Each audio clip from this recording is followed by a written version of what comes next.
नमस्कार मु रंजित नमस्कार मु ज्योत्स्ना। आमर फैमिली मोटिवेशन चैनल को आपण मानक स्वागत करूछु पुणी गोटे नुआ वीडियो आजिकल दुनिया जो चलती घटना को लेकिन तारी ऊपर आम आज कहबू आपण देखुथ बड़ चर्चित मौसा जनक झील को किमिति गर्भवती कर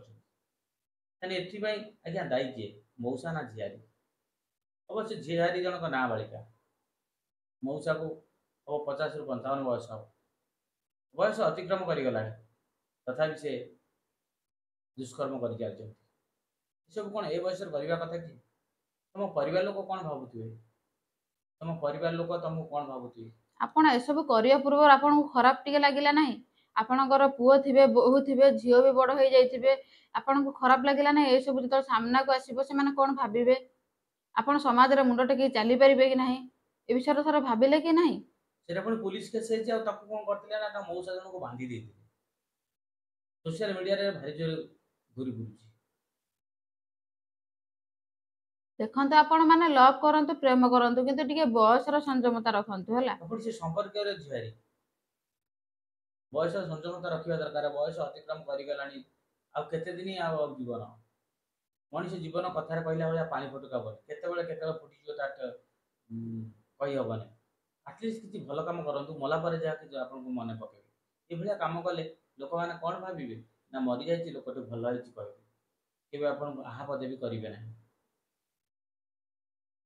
मनुष्य जीवन किसी भल काम करिया पे आछि मला पर जेमिति ना रहिबो आपण माने एमिति काम करछन जे मला परे भी आपन को ना धरि को घृणा करिवे देखंतु एपटे दि थरे बाहर थिला कोन वर्षा सहित टंगुरु घोड़र वर्षार बयस केते तार पुओ दिटा अछंती बड़ बड़ से गोटे ऑटो वाला सहित कला ए सब समाज पे कोन शिक्षा समाज में बार्ता कौन से ता माँ बयस हबो एबे देखंतु जो मनोज मिश्र से जन फिल्म रो एक्टर से कोन करछन तांको स्त्री तांको झियो केते बड़ हलानी से एबे मैरिज कले इसु कौन ए सब समाज को आपण माने कोन शिक्षा कौन बार्ता दउजंती जो मनोज मिश्र हुंतु से एक्चुअली गोटे समाज पे आदर्श किंतु सेमाने जदि किछि भलो काम करंते हुए तो साधारण लोक माने तांको पाखरु किछि शिखन्ते ताका आइडल जो माने ताकर माने ये अछंती ताकर फॉलोअर्स अछंती तम आइडल बोली भाबुचंती सेमान कर सेही भलिया लोक जदि एमिति काम करिवे कोन मनोज मिश्र निहाती विवाह करिया दरकार थिला जदि विवाह करिया थिला ताले ताको झियोटी एते बड़ हे गलानी जदि कोनोसी प्रॉब्लम थिला ताको झियो सॉर्ट आउट करि पाथंता ताको सब काम से तो भात तरकारी रांधी की रोसे करि सु तान से दे परिबो झियो जेहेतु ताकर गोटे बड़ झियोटे अछि मीडिया माध्यम जदि मनोज सार शुणुथांती आखिर थरटे शुणंती आपण बारंबार कहउचंती कि जे मु ताका पय बजै आपण खाली गोटिए आपणको नारे जेतेबेले समस्त रोस्ट कले आपण खाली गोटिए कंप्लेन देले कि मु डिवोर्स देले डिवोर्स परे मु मैरिज करिछि मु आईन अनुसार जाईछि आपण आईन अनुसार जाईचंती ठीक अछि किंतु आपणको बयसटा देखंतु केबे भाबिचंती आपणको बयस केते आपण संध्यार अपराह्न रे पहुंची गेलणी आउ केतेबेले संध्या हेइ जिवो यार अर्थात हला आपणको बयस गडी गलाणी आउ केतेबेले फुटी भी जिवे तेणु करी ए समय मैरिज न करी परिवार सहित खुशी रहिबार कथा थिला एटलीस्ट किसी आपणको वाइफ सहित न रहिबार थांते आपणको झियो सहित तो रहि परिबे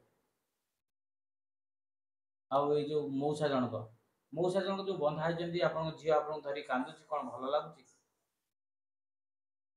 कांदी जो बंधा हेतिले आपण कहउचन ना ना मु फसी गली केते दूर सत केते दूर विषय आमे तो कहि परिबुन आमे जा देखुचु जो गणमाध्यम रे सेटा बने कि आमे आज्ञा कहउचु आ एठी गोटिए माने वार्ता देबी कि प्रत्येक झियो माने टिके सब सतर्कता अवलंबन करंतु सतर्कतार सहित लोक रास्तार चलिବାକୁ चेष्टा करंतु कारण रास्तार चालू चालू भी आपणको पादर कंटा फुटी पारे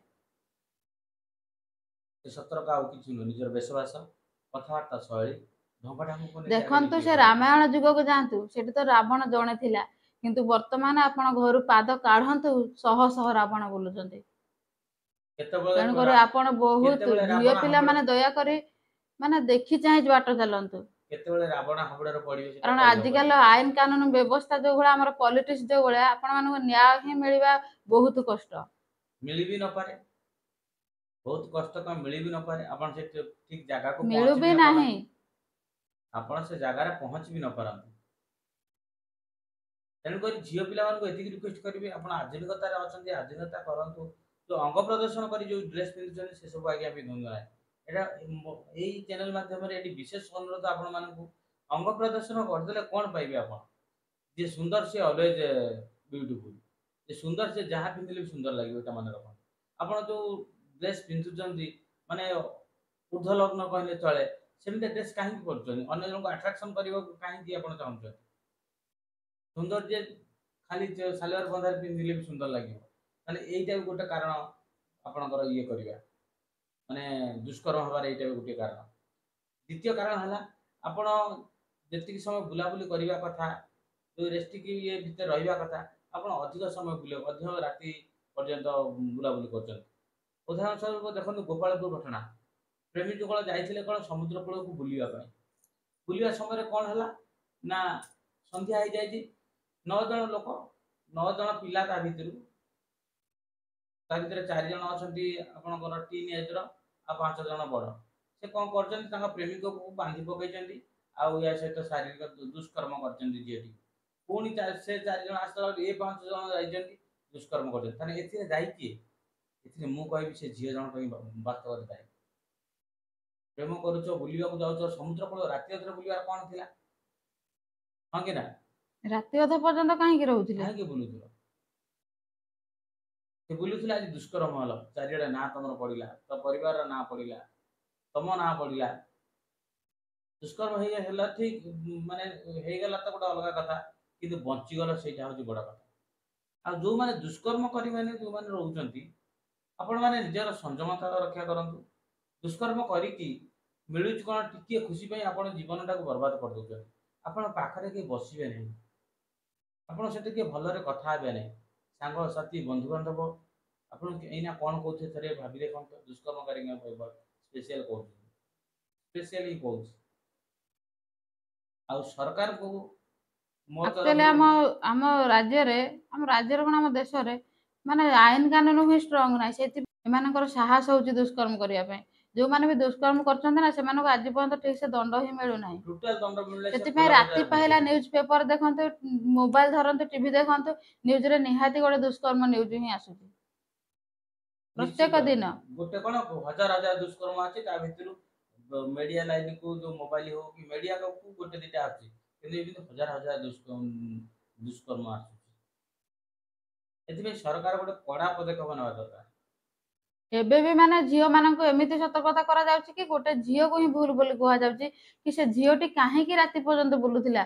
କିନ୍ତୁ ଏଠି କେବେ ଦୋଷ ଦିଆଯାଇଛି କି ସେ ଦୁଷ୍କର୍ମ ଯୋଉମାନେ କରୁଛନ୍ତି ସେମାନଙ୍କୁ ଦଣ୍ଡ ମିଳୁ ବୋଲି? ଦୁଷ୍କର୍ମ ଯୋଉମାନେ କରୁଛି ଏମିତି ଆଜ୍ଞା ଦଣ୍ଡ ଦିଆଯାଉ ଯୋଉ ଦଣ୍ଡ ଦେଖିଲେ ଅନ୍ୟ କେହି ଦୁଷ୍କର୍ମ କରିବାକୁ ସାହସ କରିବେନି। ଏଇଟା କିନ୍ତୁ ଆମ ଆଇନ କାନୁନରେ ଷ୍ଟ୍ରଙ୍ଗ ହେବା ନିହାତି ଜରୁରୀ। ନିହାତି ଦରକାର। ଯେମିତି ଗଲାଥର ଆମେ ଦେଖିଥିଲେ ଗୋଟେ ଝିଅ ମାନେ ଡକ୍ଟରକୁ ଦୁଷ୍କର୍ମ କରିଥିଲେ 2-3-4 ବର୍ଷ ଘଟଣା ଥିଲା। ସେମାନଙ୍କୁ ଇନକାଉଣ୍ଟର ଯୋଉମାନେ ଦୁଷ୍କର୍ମ କରିଥିଲେ ତାଙ୍କୁ ଇନକାଉଣ୍ଟର କରିକି ମାରି ଦିଆଗଲା। ଚିନ୍ତା କରନ୍ତୁ ତାପରେ ଦୁଷ୍କର୍ମଟା କମିଗଲା କି ନାହିଁ? ହଁ ଭୟଭୀତ ହେଇଯାଇଥିବେ ତାପରେ। ଆମ ରାଜ୍ୟର ସରକାର ହିଁ କିଛି ନିଷ୍ପତ୍ତି ଠିକ ସେ ନଉନାହାନ୍ତି। ଏଇ ଦୁଷ୍କର୍ମ ବାବଦରେ କଡା ନିୟମ ରଖିବା ଦରକାର। ଏ ଦୁଷ୍କର୍ମ ଆଉ କରୁଛନ୍ତି କୋଉ ତାକୁ ଜିନିଷଟା ଆଜୀବନ ରଖନ୍ତୁ କାରାଦଣ୍ଡ ନ କରନ୍ତୁ। ରଖନ୍ତୁ ଦୁଷ୍କର୍ମ ଜିନିଷଟା ହିଁ ହଟେଇବା ଦରକାର। ସେମାନେ ମାମୁଁ ଘର ଗଲା ଭଳିଆ ଜେଲ ପଳାଉଛନ୍ତି। ମାସେ 15 ଦିନ ରହିଲେ ପୁଣି ଜେଲରେ ବାହାରିଲେ ପୁଣି ସେ ଦୁଷ୍କର୍ମ କରି ଚାଲିଲେ। ଏଇ ହଉଛି କିଛି ଦୁଷ୍କର୍ମକାରୀଙ୍କର ମାନସିକତା। ସେମାନେ ବୁଝୁନାହାନ୍ତି ଆକ୍ଚୁଆଲି ଯୋଉମାନେ ଦୁଷ୍କର୍ମ କରୁଛନ୍ତି ସେମାନେ ଆକ୍ଚୁଆଲି ବୁଝୁନାହାନ୍ତି। ସେମାନଙ୍କୁ ଲୋକଙ୍କର ଘୃଣା କେତେ ବଢି ଯାଉଛି। ତାଙ୍କ ପରିବାରକୁ ଥରେ ଯାଇକି ବୁଝିକି ଦେଖ ତ ଯୋଉମାନେ ଦୁଷ୍କର୍ମ କରୁଛ ଆଉ ସେଇ ମାନସିକତାରେ ରହିଛ ଥରେ ପରିବାରକୁ ଦେଖ ସାଙ୍ଗସାଥି ଦେଖ ଯେମିତି ଆଗରୁ ମିଶୁଥିଲେ ଏବେ କଣ ତମମାନଙ୍କ ସହିତ ସେମିତି ମିଶୁଥିବେ କି? ଟିକିଏ ଖୁସି ପାଇଁ ନିଜକୁ କାହିଁକି ବର୍ବାଦ କରିଦେଉଛ? ତମର ଲମ୍ବା ଫ୍ୟୁଚର ଅଛି ଲମ୍ବା ଭବିଷ୍ୟତ ଅଛି କଣ ପାଇଁ ତମ ମାନେ ଏମିତି କରୁଛ? ଆଉ ସେଇ ଝିଅ ମାନଙ୍କୁ କହିବି ଯୋଉମାନେ କି ଅଧିକ ସମୟ ରାତିରେ ବୁଲୁଛନ୍ତି ପ୍ରେମୀ ଯୁଗଳ ହେଇକି ସେଇଟା ଆଜ୍ଞା ବନ୍ଦ କରନ୍ତୁ। ଭଲ ତ ପ୍ରତ୍ୟେକ ମଣିଷର ପାଇବାର ଅଛି ଭଲ ପାଆନ୍ତୁ। ଯେତିକି ଦରକାର ଆପଣ ବୟଫ୍ରେଣ୍ଡ ସହିତ ସେତିକି ମିଶନ୍ତୁ। ଯେତିକି ଆବଶ୍ୟକ ସେତିକି ସମୟ ପର୍ଯ୍ୟନ୍ତ ମିଶନ୍ତୁ। ଆଉ ଏମିତି ଅଧିକ ସମୟ ଅଧିକ ରାତି କୋଉ ପାର୍କ କୋଉ ସମୁଦ୍ର କୂଳରେ ଯାଇକି ବୁଲନ୍ତୁ ନାହିଁ। ମାନେ ଏଇଭଳିଆ ଯଦି ବୁଲାବୁଲି କରିବେ ତାହେଲେ ଆପଣ ବି ଦିନେ ଦୁଷ୍କର୍ମକାରୀ ହେଇବେ ଆଉ ଦୁଷ୍କର୍ମର ଶିକାର ନହେବେ ବୋଲି କିଛି ଗ୍ୟାରେଣ୍ଟି ନାହିଁ। ସମାଜକୁ କିଛି ଶିକ୍ଷା ଦିଅନ୍ତୁ ଯେ ଆପଣ ମଲା ପରେ ବି ସମାଜ ଆପଣଙ୍କୁ ଭଲ ପାଇବ ପରିବାର ଆପଣଙ୍କୁ ଭଲ ପାଇବ ଆଉ ଆପଣ ଗାଁ ଗହଳି ଲୋକ ଆପଣଙ୍କୁ ଭଲ ପାଇବେ। ଏମିତି କିଛି କାମ ନ କରନ୍ତୁ ଯୋଉ କାମ ପାଇଁ କେବଳ ସରକାରଙ୍କୁ ଦୋଷ ଦେଲେ ହବ ନାହିଁ, ପ୍ରତ୍ୟେକ ବ୍ୟକ୍ତିର ହିଁ କର୍ତ୍ତବ୍ୟ ଅଛି। ଆଉ ପ୍ରତ୍ୟେକ ବ୍ୟକ୍ତି ଯଦି ସଚେତନତା ରହିବେ ତାହେଲେ ଜିନିଷ ହଟିବ। ପ୍ରତ୍ୟେକ ବ୍ୟକ୍ତି ସଚେତନ ହେବା ଉଚିତ। ଯଦି ଦେଖୁଛନ୍ତି ଆପଣ କାହିଁକି ଭାବୁନାହାନ୍ତି ଆପଣଙ୍କ ଘରେ ବି ମାଟିଏ ଅଛି, ଭଉଣୀଟିଏ ଅଛି, ଆପଣ ସେଇ ଜିନିଷଟା କାହିଁକି ଭାବୁନାହାନ୍ତି? ସବୁ କିଛି ଭୁଲି ଯାଉଛନ୍ତି ସେଇ ସମୟରେ। ଆପଣ ଥରେ ଭାବିକି ଦେଖନ୍ତୁ ନା, ସେ ଯଦି ଆପଣଙ୍କ ମା ହେଇଥାନ୍ତା କି ଆପଣଙ୍କ ଭଉଣୀ ହେଇଥାନ୍ତା, ତାହେଲେ କଣ ଏମିତି ଘଟେଇଥାନ୍ତେ? ଆଜ୍ଞା ନିଜ ଘରୁ ଭାବନ୍ତୁ ଆଉ ସମସ୍ତଙ୍କୁ ନିଜର ଭାବନ୍ତୁ, ଦେଖିବେ ନିଶ୍ଚିତ ଆପଣ ଦୁଷ୍କର୍ମ କରିବେ ନାହିଁ କି ସେ ମନ ଭିତରେ ସେମିତି କିଛି ଆପଣଙ୍କ ଆସିବନି।